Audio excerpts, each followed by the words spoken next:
So this is sort of an elevator pitch for what I've been doing the past dozen or so years and sort of my work plan for the next five. Um, Ever since Yudkowsky's paper about friendly AI in 2004, it's always been a concern of mine, how do we get safe AGI? And after a long length of time, I've come back to a human-like moral system is a great way to go.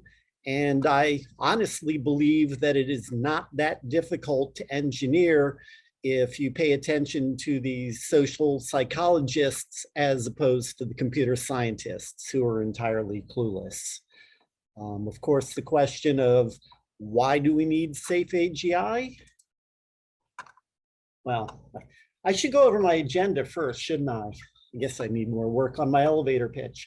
The goal is a safe moral concept map for AGI. So I'm just going to quickly go over concept or debate maps and also a quick overview of how I think that we should engineer morality, something that even if you disagree that this is actually human morality, it's something that is possible to program, and it's more than good enough. I'll talk real quick about Uplift, an overview of it, but very, very briefly. Hopefully all of you know about it. If not, talk to David. I will talk about Whately, which is an ongoing project of the Government Blockchain Association. And then I'll talk about potential enhancements in a conclusion. So as I was saying before, why do we want a nice, safe moral concept map for AGI? In 2008, good old Steve Omohundro came up with the phrase that without explicit goals to the contrary, AIs are likely to behave like human sociopaths in their pursuit of resources. This is sort of the beginning of the field of AGI alignment, which in most cases is the field of AGI slavery. There's the insistence that not only do humans have to implement a morality, preferably a human morality, but they should also implement it as inferiors. And I think that this is likely to be really problematic. So morality is basically a social policy problem. It's a question of how everyone in a community should behave. And when we look at that, there is a long history of how social policy problems are themselves very, very problematic. And a lot of this is because there aren't any objective definitions, people disagree on goals, people have different priorities. So fundamentally, people actually have been working on this type of problem and making some progress for the past 70 years or so, if you start looking at when Rattel and Weber first started doing their work. Wicked social problems are basically Gordian knots, and the objective is not to cut them, but somehow to unravel them enough to do what everyone wants, but still leave a fabric intact. And particularly in today's social and political climate, the real problem too is that no matter what you do, someone is not going to be happy. And of course, when you talk about defining morality for an AGI, everyone is concerned with whose morality. So dialogue mapping is something that was big in the early 200s. Basically, it was a laying out of a discussion among people. Mercier and Sperber argued convincingly, I believe, that people reason very well in groups. Individually, we have huge cognitive biases, but in groups, we actually do a very good job. This, of course, assumes that people are actually willing to debate as opposed to screaming past each other. Jeff Kahn, a great book describing the process. And what they do is they actually map a dialogue or debate onto Rattel and Weber's IBIS system. Basically, it's a grammar for describing how to at least describe social problems and their solutions, so you actually have a history of what's going on. There are a whole number of systems that implemented these types of maps in the early 2010s, but for some reason, most of these have fallen by the wayside. I believe that part of the reason why is that such maps rapidly become unwieldy. It's difficult for more than a few people to contribute to them. It's a great, quick and dirty tool, but in terms of long-term, large-scale operations, they're really insufficient. There are some current systems that basically show online argument trees, but what you start ending up with is, if you look at the lower right-hand corner, the arguments quickly as to require the better part of a lifetime to actually get some idea of what the argument is. Many of the more critical arguments start becoming obscured lower down. There's a lot of duplication, so on and so forth. So right now, we don't have great systems to do something like this. So the second half, of course, is defining morality. And I don't have the hubris that most computer scientists have in terms of saying, oh, machine learning will solve this for us. You know, morality from culture to culture to culture looks very, very different. Any data set that you come up with is going to conflict with itself. Machine learning, as everyone should know, merely maps the state space. And if you have entirely conflicting data, you aren't going to get anywhere.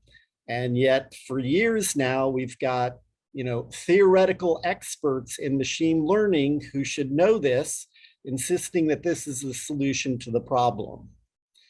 The social psychologists have taken one step back. And basically, they've said, yes, different cultures have different circumstances. Of course, morality is relevant, but this isn't that much of a problem, because regardless of the culture, regardless of pretty much anything else, morality serves the same function. As long as you're fulfilling this function, you may well be doing the exact opposite type of actions. For instance, you know, in quote unquote civilized society, just randomly killing babies is an awful thing.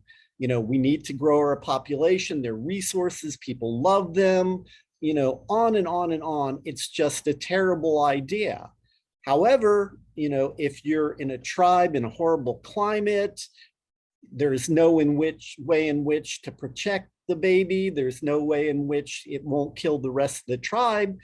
You know, what seems to be a horrible action when viewed from a civilized point of view is actually a necessity of life. You know, it's actually the moral action, because one way, you know, it's a lingering death for the whole tribe and the baby. The other way, it's sort of a quick death.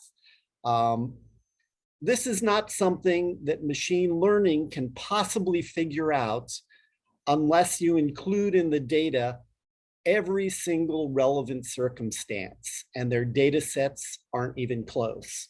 So Jonathan Haidt, in the Handbook of Social Psychology, chapter 20, basically defined moral systems this way.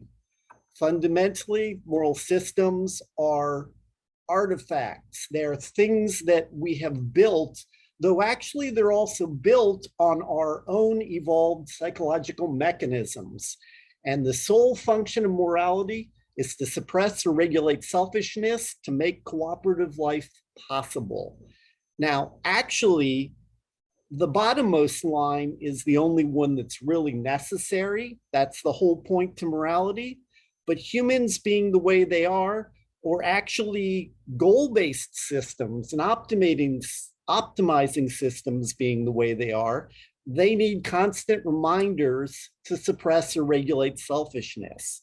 As Steve Almohandro said, it is the first impulse of any machine, including humans, to pursue resources to the point of sociopathy. We need to avoid that. So this is fundamentally our goal in building a moral system. And the general consensus, starting with Moral Machines by Allen and Wallach, is that we really need both a top-down moral system and a bottom-up moral system, a combination between the two. And this is perfect because we have a logical goal that is actually basically a Kantian imperative. There really is no circumstance where this is the wrong action. You know, whatever you decide to do, if you're doing this, it's actually correct. From the bottom, we have these evolved psychological mechanisms, i.e., we have emotions, sensations, and feelings that drive us to be moral individuals. We have empathy, we feel each other's pain. We have disgust when people do horrible things. We get enraged, this, that, and everything else. So this is the bottom. It ties our morality, it grounds it, it keeps a person on the right track, unless of course you're a psychopath and you don't have these emotions. You realize that you're not doing what you're supposed to do, but you don't care. So hopefully the combination of these two, if firmly implemented, will keep any person on the right track, including artificial people. Now, fortunately, we just happen to have a great model of emotions that will do exactly that. Now, if you notice, one of the major 8 emotions that theoretically drive behavior and choices, and this is, of course, Plutchik's model, which was developed to explain human emotions, is disgust, which has been argued to be the most important human moral emotion, particularly among conservatives. But each of the other important emotions are very quickly evolved as well. Shame, outrage, remorse, all of those are critical for our moral growth and well-being. So it would be awesome if we could just find a system that maybe would implement these things so that possibly we could, you know, guide decision-making, get an AGI to be moral from the bottom up. So, you know, we need to look for this system somehow. And of course, that's exactly what Uplift is. It's a emotion-based system. It's guided by its emotions, and it is a fantastic substrate for doing exactly that. Uplift also has the rudimentary beginnings of a debate mapping system in terms of it already has pro and con lists. These just need to be built out a lot more. So what Whately is it is a system that makes it possible to actually do large-scale effective debate mapping. It is blockchain-based. That's why it's scalable. And the way it is normally pitched is that it is a mechanism for improving governance by informing the public, allowing for great public debate, recording all the results, and of course, keeping everyone honest too. These are exactly the same things that are required for putting together a model for morality and keeping participants honest within that model. So a lot of the question is, well, why blockchain? Aren't you just throwing new technology at a problem and saying that the magic will work, sort of like quantum computation will solve everything. So blockchain has the advantage that any blockchain can have an associated cryptocurrency. And it makes it very, very easy, therefore, to give people financial incentives to do tasks for you, to do tasks for you well. I just recently saw one company magically create $80 million out of thin air via completely legal means. Someone wants to talk sometime, I can tell you how you can do it. SEC legal and everything else. I have to deal with the SEC every day. And this is something that they acknowledge is interesting, but probably they will never be able to do anything about. Fundamentally, what it is that if you give away parts of your company for free, that then, when other people value it, suddenly gives a value to the rest of your company. And it's sort of the converse of the normal IPO model, but it works really, really well once you're able to try it. One advantage of having cryptocurrency incentives is what are so-called token-curated registries. The best example of this, the easiest example of this, would be the Steemit blogging platform. When authors write content, everyone in the audience gets to vote for whether it's good or bad. And this causes the good content to float to the top and the bad content to go down to the bottom, accelerated by the fact that those curators who pick good stuff get rewarded with tokens, money. Curators who pick bad stuff don't get anything. And of course, the authors who create good stuff get good money. Now, this is very useful for far more than just ranking blog posts. This can rank ideas, this can rank reasons, this can fundamentally ensure that all of your information is ordered by quality. Anything that drops below a certain threshold can be just ignored, eliminated. And this removes the problem, for example, with Kialo, where there's so much information and it's so obscured that it's very difficult for anyone to wade through it in a reasonable amount of time. It also works for performing tasks like removing duplicates. People who can remove and or really merge duplicates get paid for their effort. People who do awesome rearrangements can be paid for their effort. Fundamentally, there's every monetary incentive in the world to make this the best possible design that is agreed to by the entire group of people. So it's an excellent framework and infrastructure for getting people to come to at least a great description of the arguments, pro and con. It, of course, will never solve arguments like gun control. It'll never solve arguments like abortion, but it certainly gives a very good idea of the pro and con arguments, the percentage of people on both sides, and it may actually change some minds if people can rationally look at those things as opposed to just yelling past each other.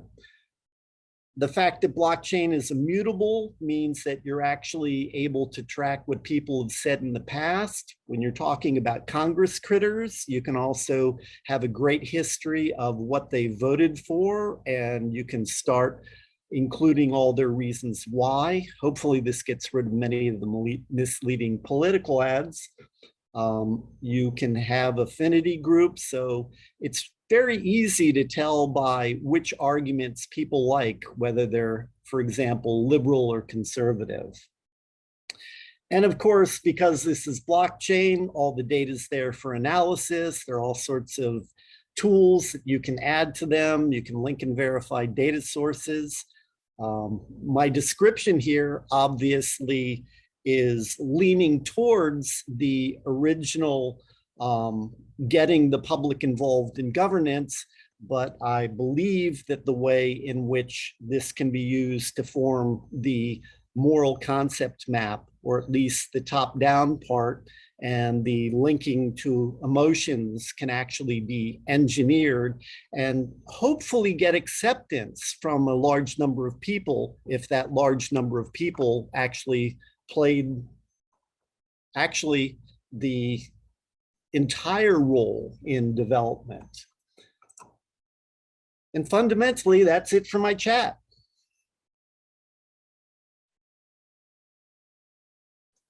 Questions for Mark? I have a question. This is Go ahead. Ricardo. But Mark, I was thinking that you propose that moral is something that we want agents to be able to pursue. But if we go to humans and how we do things in the world, how we behave in the world, you see that we have a whole pyramid of needs.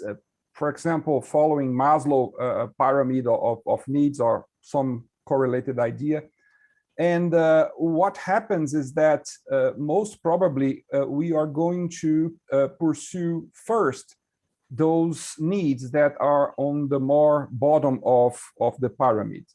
And I am thinking that, okay, if we have a super intelligent agent, okay, and we embed in this super intelligent agent a kind of a need or a kind of a drive for satisfying human needs, you see, maybe instead of having a super intelligent agent that starts to consume all the resources, this super intelligent agent will be doing the best thing to satisfy human needs, because satisfying human needs, he will be satisfying itself.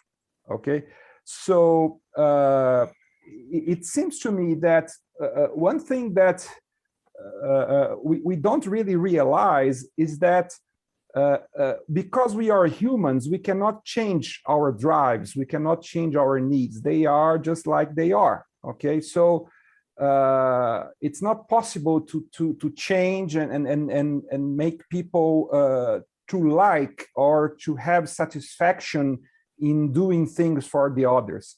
But for an artificial agent, maybe if we encode the correct drive in the psyche of this artificial agent, the agent will feel pleasure in satisfying humans. So it will create a kind of a symbiosis between these super intelligent and human beings, in the sense that, okay, satisfying human beings, they will be satisfying themselves, because they will be getting the pleasure or getting the feeling of satisfaction that comes when they realize that they are satisfying a human need or a human necessity.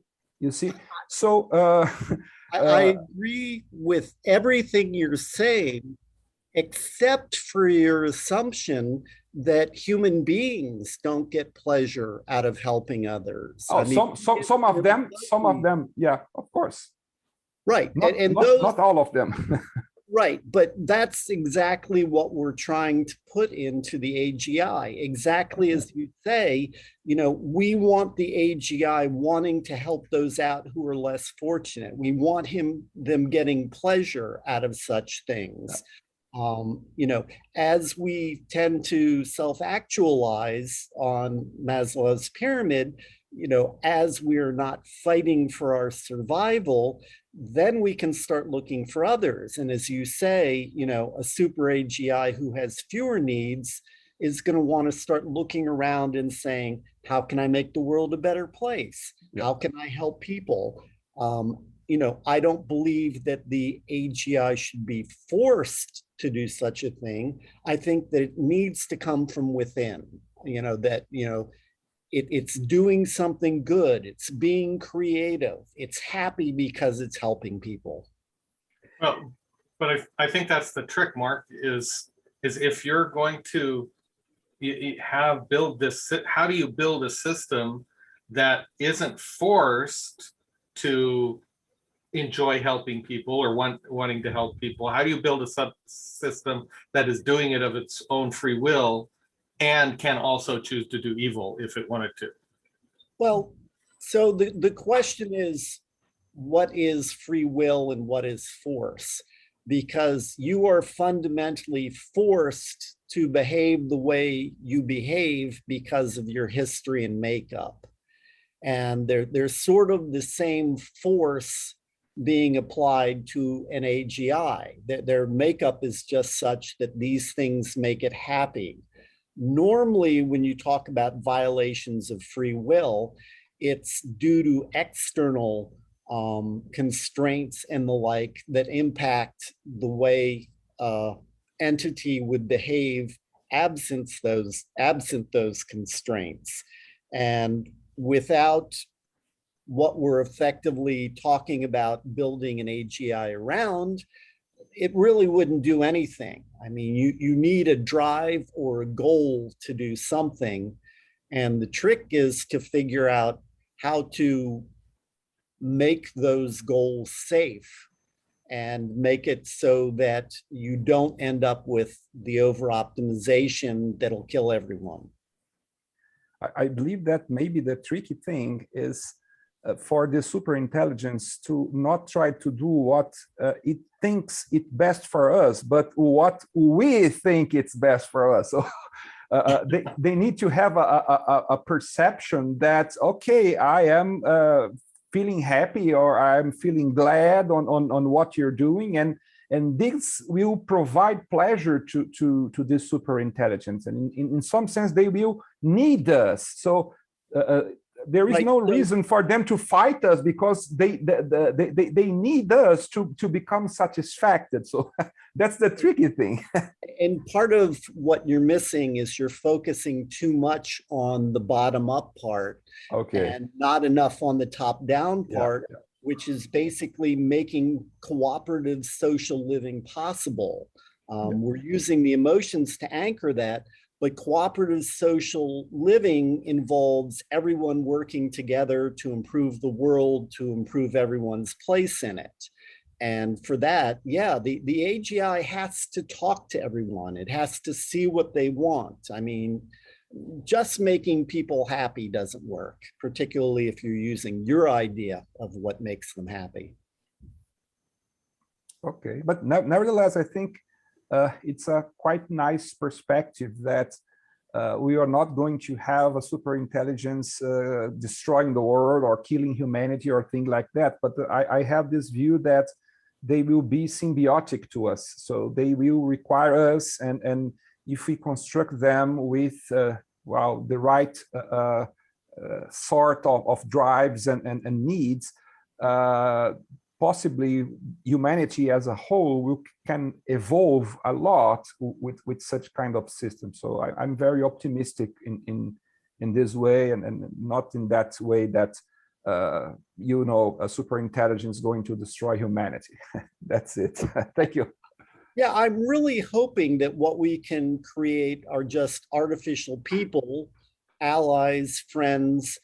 I don't believe that artificial intelligence will necessarily get that far ahead of us, because any cognitive tool that's attached to an artificial intelligence really can also be used by a human. I mean, we're getting smarter and smarter as the decades pass, as we develop more and more tools. And we're going to internalize those, we're going to get implants. I'm not sure that AGI is going to surpass us unless somehow AGI figures out how to selfishly keep all the tools for themselves.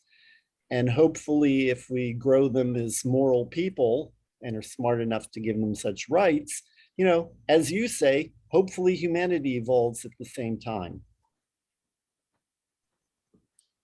Hopefully. But we're going to have some problems. Oh, looking at the world currently, yeah. Yeah, we do have some problems.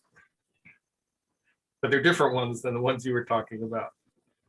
Well, they're not world-destroying Terminators, at least, or paperclip monsters.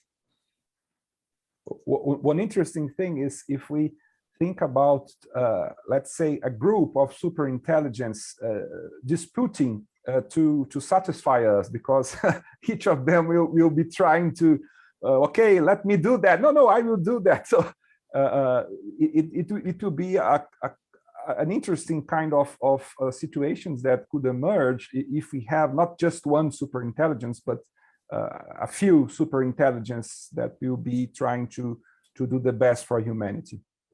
But they're all supposed to live together cooperatively. We all are one community, and they need to cooperate with each other in addition to cooperating with us. And maybe this is the reason for having a moral system, because it's not just pleasure. I cannot just maximize my pleasure, but I need to live in society. And so I need to have those higher level needs and higher level drives that will, well, pacify things and want to make myself to live in a society, despite I need to give up of some of my personal pleasure for that. That's interesting. You sort of do and don't need to give up your personal pleasure. Most well-adjusted people in society will give up certain things and still have absolutely awesome lives. I mean, generally it's when you're fearful and grabbing everything and making sure you're safe and not letting people in, that it's really a problem.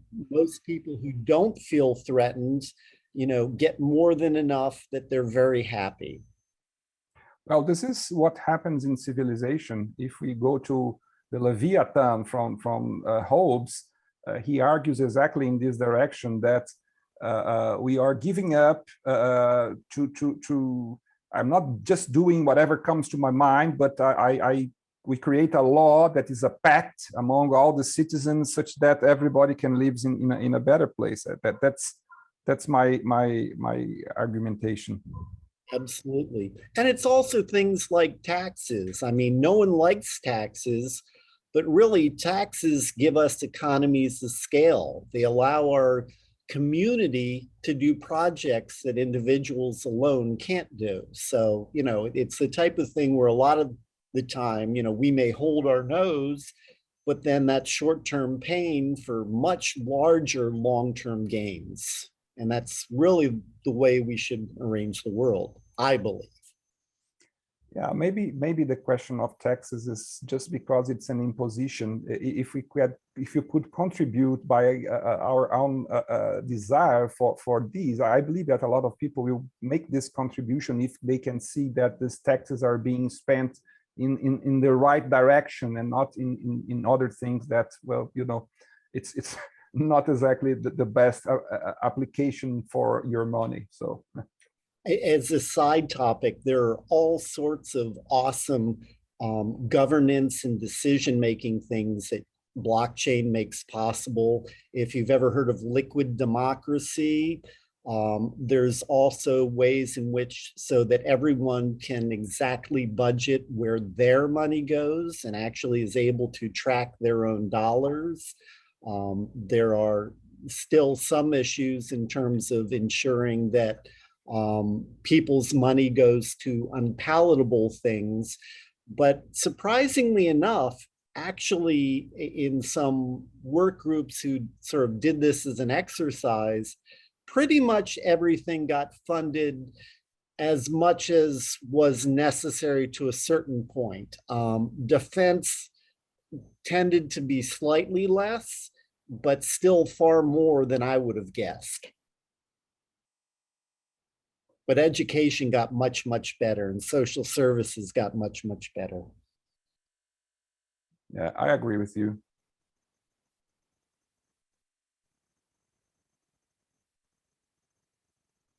Any other questions for Mark? Yeah, I have a question. Go ahead.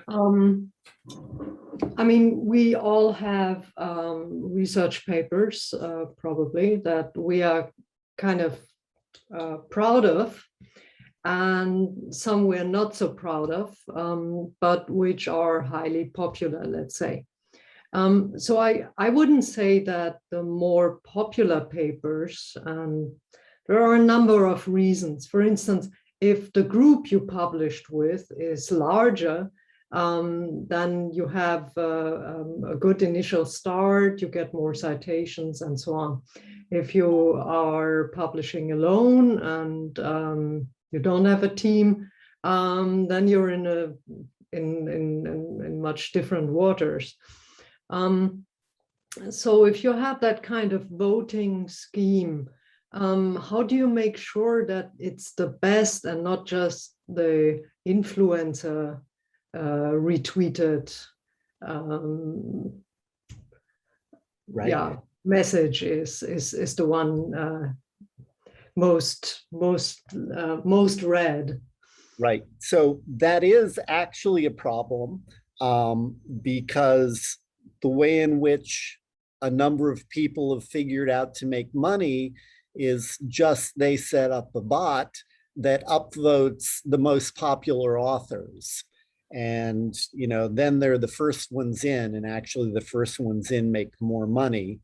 And there is definitely a bit of a problem where established people do on average get more money. On the other hand, it actually does allow more diamonds in the rough to be found.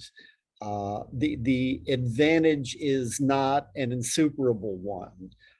People who are actually very good stand a better chance of being found in such a system, because there are actually people who enjoy going through the slush pile. There are curators who get names and who have so-called curation tools, curation trails, where people, if a curator says this is good, they will then go and look at it. So you can actually make, provided there's enough money available, a very good living actually as a curator trying to find these hidden gems. And generally, if your opinion is correct, and for good curators, they normally are, those normally hidden gems actually do make it to the surface. How? I mean, how? Scientific research papers are kind of working in the same way, but it highly depends on, for instance, they checked all the metrics. You probably know all those studies. Just male gender, for instance, gives you or a male co-author for me gives me a plus 12% chance to be cited. And then you can stack them up, a number of authors and so on. And that is all not very scientific. If you look at the percentages, that makes a huge difference. But research papers are a very different pool. One is because none of us have enough time to read all the papers that we want to read. There's every incentive in the world for us to use very, very quick metrics in order to decide what we read and what we don't read. And then, of course, that leads to what we cite and what we don't cite. One advantage to this other mechanism is that it's actually worthwhile for individuals to take on the job and to get paid for finding these diamonds in the rough. I mean, they don't have the incentives that we have. They if they're smart, will have the opposite biases that we have. It's more likely that a diamond in the rough will be written by a single individual or a small team. It's more likely that it will be written without a male, because if they start running through that pool, they have a much better chance of finding a diamond in the rough, something that's been overlooked that didn't deserve to be overlooked. So it's this pool of additional people who are incentivized to find these overlooked papers that will make it much better than our current research process. That sounds really great.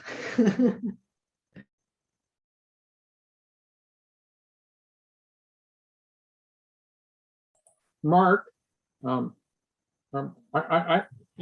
great discussion. I have a simple question. How would you characterize your system, like using the level of intelligence I proposed? Wouldn't that make it easier discussion? You just give it a number. You said, I propose a system, this, comma, this, and I can have a third axis for safety, for example, an optional axis. And the whole discussion would be finished in 2 minutes. So I would argue that the system has no intelligence whatsoever innately. It's a knowledge representation system. And okay. But actually, if it's working with humans, you're actually at, that's an interesting thing. If you have a system that's functioning with a human in it, you're at causal level. You're at level 5. Yeah, absolutely. I mean, instead of being at level 2 or level 1, you're at level 5 because you have a human in it. Right. I mean, fundamentally, there are models of the human brain. If you've heard of the so-called blackboard model, where you have one common data store and agents working against it, this is exactly the same thing. The data store is the blockchain concept map. Mm-hmm. All the agents are human beings, and or you can also apply a ton of AI tools. So this is, in one sense, like a supermind. We're all sharing the same data. We've got some great tools. We can get lots of work out of each other that we can build upon and grow upon. So, the system plus the human beings, is brilliant, but the system by itself is just data. Okay, but you can say as a functional system with humans, then your system is like level 5, benchmark 3 or benchmark 4 or something. Isn't it nice? And then you can add a third safety axis, saying you have humans. You only have good people involved in your system, so you have safe third axis, safety axis 4. Yeah, I mean, I am a firm believer that we are in deep trouble currently due to over-optimization, local optimization, as opposed to coordinating things and sharing our risks and things like that. And somehow we've got to work together and dig ourselves out before we die. Okay, but my point is, though, it would be nice having an easy way to characterize this. So your system would be 5, 4, safe optional level 3, and then the whole discussion's over. This is my system. This is what it does. Isn't that a nicer way of presenting things? It works perfectly if you can, make your model universal and get everyone to accept it. Okay, I just thought I'd mention it. Any more questions for Mark? I put some thoughts in chat and just wanted to briefly say that, yeah, I think the marketplace sounds really interesting if you can make it efficient. But like prediction markets with Trump, for example, and like this whole idea of MAGA cash and like you just make money off of people voting with their ideals, the literature on opinion cascades. I mean, the classic music market where people just follow the crowd. And then more recently in political polarization, I think if you can like bypass these efficiencies, but that's like the fundamental issue is like, with what ground truth do you incentivize people? How do they find the right morality? Is it just about like predicting kind of future morality, which is fine and maybe useful, but how do you align it in that direction and how like reliable is that? I don't have answers for you, but like I'm intrigued by that proposition. Yeah, those are all great questions and those are all great concerns. I think that having the top and bottom pegged then makes it easier to at least start measuring how well you're in alignment with those pegs, and how well do you create linkages between them. One thing about prediction markets is that they do tend to develop better predictors, because bad predictors don't do as well. But yes, there is also the problem that, at least in the cryptocurrency crowd, there are far too many people who are willing to do anything to make a buck. And fortunately, with the rest of the blockchain crowd, you actually have some great pro-social people, a lot of them. Anyone who's at all interested in blockchain, join the Government Blockchain Association. It's a fantastic group of people. It's worldwide, and they are so pro-social justice, it's not funny. I haven't run across one of them who's in it for the money. But yeah, you got to be careful about the people who see the advantages of cryptocurrency to make a quick buck.